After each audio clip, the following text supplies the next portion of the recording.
آپ سوچیں کہ پطرس بخاری کا مشہور مضمون جو ہے زاہیہ مضمون لاہور کا جغرافیہ، اس کو پڑھنے کی کوشش کی جائے. امید ہے یہ کوشش آپ کو پسند آئے گی. تو عنوان ہے لاہور کا جغرافیہ. تمہید کے طور پر صرف اتنا عرض کرنا چاہتا ہوں کہ لاہور کو دریافت ہوئے اب بہت عرصہ گزر چکا ہے. اس لیے دلائل و براہین سے اس کے وجود کو ثابت کرنے کی ضرورت نہیں ہے. یہ کہنے کی اب ضرورت نہیں کہ کرے کو دائیں گھمائیے حتیٰ کہ ہندوستان کا ملک آپ کے سامنے آ کر ٹھہر جائے. پھر فلاں طول البلد عارض البلد کے مقام القلاع پر لاہور کا نام تلاش کیجیے. جہاں یہ نام کرہ پر موقوف ہو وہی لاہور کا محل وقوع ہے. اس تحقیقات کو مختصر مگر جامع الفاظ میں بزرگ یوں بیان کرتے ہیں کہ لاہور ہی لاہور ہے. اگر اس وجہ سے آپ کو لاہور نہیں مل سکتا تو آپ کی تعلیم ناقص اور آپ کا ذہن فاتر ہے. محل وقوع. ایک دو غلطیاں البتہ ضرور رفع کرنا چاہتا ہوں. لاہور پنجاب میں واقع ہے، لیکن پنجاب اب پنج آب نہیں رہا. اس 5 دریاؤں کی زمین میں اب صرف 4.5 دریا بہتے ہیں، اور جو نصف دریا ہے وہ تو اب بہنے کے قابل نہیں رہا. اسی کو اصطلاح میں راوی ضعیف کہتے ہیں. ملنے کا پتہ یہ ہے کہ شہر کے قریب 2 پل بنے ہوئے ہیں.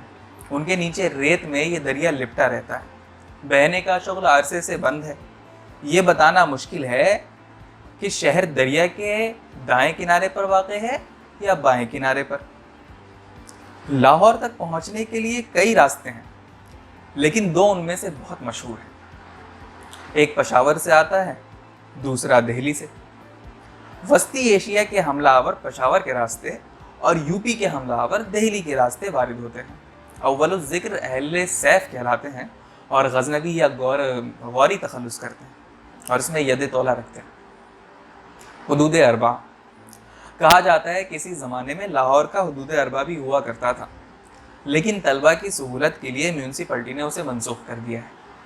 اب لاہور کے چاروں طرف لاہور ہی لاہور ہے اور روز بروز واقع تر ہوتا جا رہا ہے. ماہرین کا اندازہ ہے کہ 10-20 سال کے اندر اندر لاہور ایک صوبے کا نام ہوگا جس کا دارالخلافہ پنجاب ہوگا. یوں سمجھیے کہ لاہور ایک جسم ہے جس کے ہر حصے پر ورم نمودار ہو رہا ہے، لیکن ہر ورم مواد فاسد سے بھرا ہوا ہے. گویا یہ وسیع عارضہ ہے جو اس جسم کو لاحق ہے. آب و ہوا. لاہور کے آب و ہوا کے متعلق طرح طرح کی روایات مشہور ہیں جو تقریباً سب غلط ہیں. حقیقت یہ ہے کہ لاہور کے باشندوں نے حال ہی میں یہ خواہش ظاہر کی تھی کہ اور شہروں کی طرح ہمیں بھی آب و ہوا دی جائے. میونسپلٹی بڑی بحث و تمہیز کے بعد اس نتیجے پر پہنچی کہ اس ترقی کے دور میں جبکہ دنیا میں کئی ممالک کو ہوم رول مل رہا ہے اور لوگوں میں بیداری کے آثار پیدا ہو رہے ہیں، اہل لاہور کی یہ خواہش ناجائز نہیں بلکہ ہمدردانہ غور و خوض کی مستحق ہے. لیکن بدقسمتی سے کمیٹی کے پاس ہوا کی قلت تھی، اس لیے لوگوں کو ہدایت کی گئی کہ مفاد عامہ کے پیش نظر اہل شہر ہوا کا بیجا استعمال نہ کریں بلکہ جہاں تک ہو سکے کفایت شہری سے کام لیں. چنانچہ لاہور میں عام ضروریات کے لیے ہوا کے بجائے گرد اور خاص حالات میں دھواں استعمال کیا جاتا ہے. کمیٹی نے جا بجا دھوئیں اور گرد مہیا کرنے کے لیے لاکھوں مرکز کھول دیے ہیں جہاں یہ مرکبات مفت تقسیم کیے جاتے ہیں. امید کی جاتی ہے کہ اس سے نہایت تسلی بخش نتائج برآمد ہوں. بہم رسائی آب و ہوا ایک اسکیم عرصے سے کمیٹی کے زیر غور ہے. یہ اسکیم نظام سقے کے وقت سے چلی آتی ہے، لیکن مصیبت یہ ہے کہ نظام سقے کے اپنے ہاتھ کے لکھے ہوئے مسودات بعض تو تلف ہو چکے ہیں اور جو باقی ہیں ان کے پڑھنے میں بہت دقت پیش آتی ہے. اس لیے ممکن ہے کہ تحقیق و تدقیق میں ابھی چند سال اور لگ جائیں. عارضی طور پر پانی کا یہ انتظام کیا گیا ہے کہ فی الحال بارش کے پانی کو حد الوسع شہر سے باہر نکلنے نہیں دیتے. اس میں کمیٹی کو بہت کامیابی ہوئی. امید کی جاتی ہے کہ تھوڑے ہی عرصے میں ہر محلے کا اپنا ایک دریا ہوگا جس میں رفتہ رفتہ مچھلیاں پیدا ہوں گی اور ہر مچھلی کے پیٹ میں ایک انگوٹھی ہوگی جو رائے دہندگی کے موقع پر ہر رائے دہندہ پہن کر آئے گا۔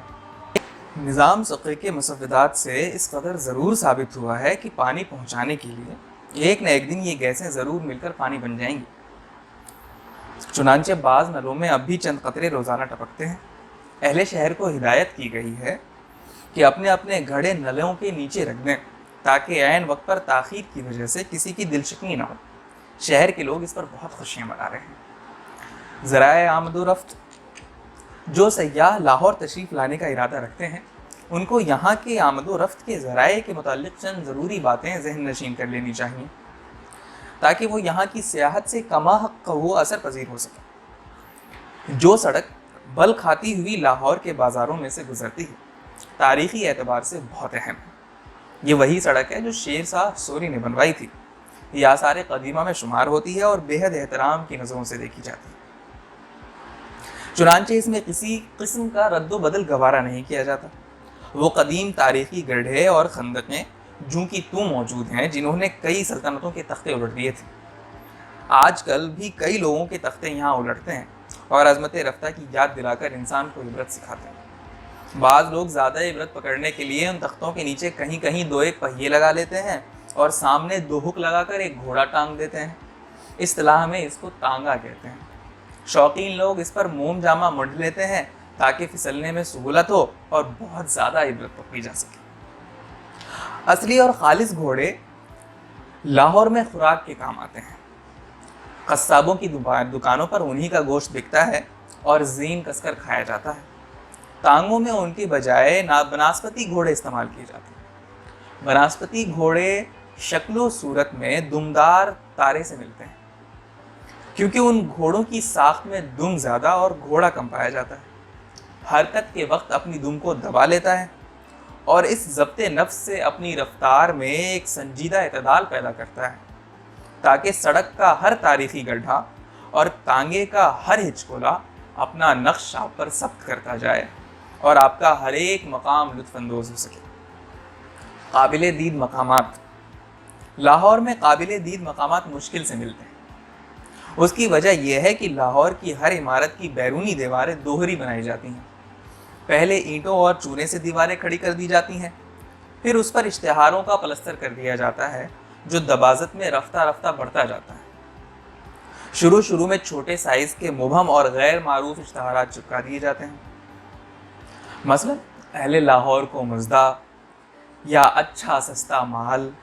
اس کے بعد اشتہاروں کی باری آتی ہے جن کے مخاطب اہل علم ہوتے ہیں اور سخن فہم لوگ ہوتے ہیں، مثلا گریٹ درزی ہاؤس، یا اسٹوڈنٹس کے لیے نادر موقع، یا کہتی ہے ہم کو خلق خدا غائبانہ کیا۔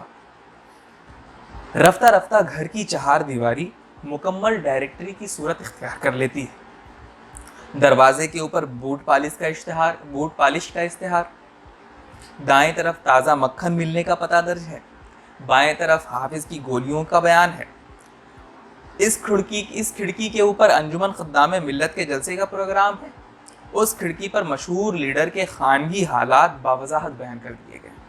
عقبی دیوار پر سرکس کے تمام جانوروں کی فہرست ہے اور استقبل کے دروازے پر مس نغمہ جان کی تصویر اور ان کے حالات گنوا رکھے ہیں۔ یہ اشتہارات بڑی صورت سے بدلتے رہتے ہیں۔ ہر نئی دریافت یا ایجاد یا انقلاب نسیم کے اطلاع چشمے زدن میں ہر ساکن چیز پر لکھ دی جاتی ہے۔ اسی لیے عمارتوں کی ظاہری صورت ہر لمحہ بدلتی رہتی ہے اور ان کو پہچاننے میں خود شہر کے لوگوں کو بڑی دقت پیش آتی ہے۔ لیکن جب سے لاہور میں دستور رائج ہوا ہے کہ بعض اشتہاری کلمات پختہ سیاہی سے خود دیوار پر نقش کر دیے جاتے ہیں، یہ دقت بہت حد تک رفع ہو گئی ہے۔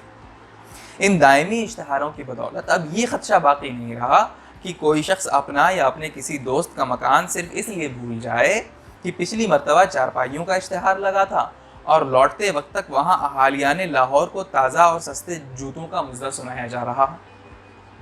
چنانچہ اب وثوق سے کہا جا سکتا ہے کہ جہاں بحرف جلی محمد علی دندہ ساز لکھا ہے وہ انقلاب کا دفتر ہے، جہاں بجلی پانی بھاپ کا بڑا ہسپتال لکھا ہے وہاں ڈاکٹر اقبال رہتے ہیں، خالص گھی کی مٹھائی امتیاز علی تاج صاحب کا مکان ہے، کرشنا بیوٹی کریم شالامار باغ اور کھانسی کا مجرب نسخہ جہانگیر کے مقبرے کو جاتا ہے۔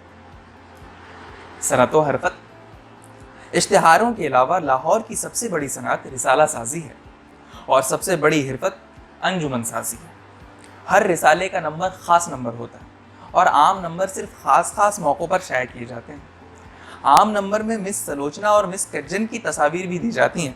اس سے ادب کو بہت فروغ حاصل ہوتا ہے اور فن تنقید بھی ترقی کرتا ہے۔ لاہور کے ہر مربع انچ میں ایک انجمن موجود ہے۔ پریزیڈنٹ البتہ تھوڑے ہیں، اس لیے فی الحال صرف 2-3 اصحاب ہیں جو یہ اہم فرض ادا کر رہے ہیں۔ چونکہ ان انجمنوں کے اغراض و مقاصد مختلف ہیں، اس لیے بسا اوقات ایک ہی صدر صبح کسی مذہبی کانفرنس کا افتتاح کرتا ہے، سہ پہر کو کسی سنیما کی انجمن میں مس نغمہ جان کا تعارف کراتا ہے اور شام کو کسی کرکٹ ٹیم کے ساتھ ڈنر کرتا ہے۔ اس سے ان کا مطمع نظر وسیع ہوتا ہے۔ تقریر عام طور پر ایسی ہوتی ہے جو تینوں موقعوں پر کام آ سکتی ہے، چنانچہ سامعین کو بہت سہولت رہتی ہے۔ پیداوار۔ لاہور کی سب سے مشہور پیداوار یہاں کے طلبہ ہیں جو بہت کثرت سے پائے جاتے ہیں اور ہزاروں کی تعداد میں دساور کو بھیجے جاتے ہیں۔ فصل شروع سرما میں بوئی جاتی ہے اور عموماً اواخر بہار میں پک کر تیار ہو جاتی ہے۔ طلبہ کی کئی قسمیں ہوتی ہیں، جن میں چند مشہور قسمیں۔ قسم اول جمالی کہلاتی ہے۔ یہ طلبہ عام طور پر درزیوں کے یہاں تیار ہوتے ہیں، بعد ازاں دھوبی اور پھر نائی کے پاس بھیجے جاتے ہیں اور اس عمل کے بعد کسی ریستوران میں ان کی نمائش کی جاتی ہے۔ غروب آفتاب کے بعد ہی سنیما یا سنیما کے گرد و نواح میں رخ روشن کے آگے شمع رکھ کر وہ یہ کہتے ہیں، ادھر جاتا ہے دیکھیں یا ادھر آتا ہے پروانہ۔ شمعیں کئی ہوتی ہیں لیکن سب کی تصویر ایک البم میں جمع کر کے اپنے پاس رکھ چھوڑتے ہیں اور تعطیلات میں ایک ایک کو خط لکھتے ہیں۔ دوسری قسم جلالی طلبہ کی ہے۔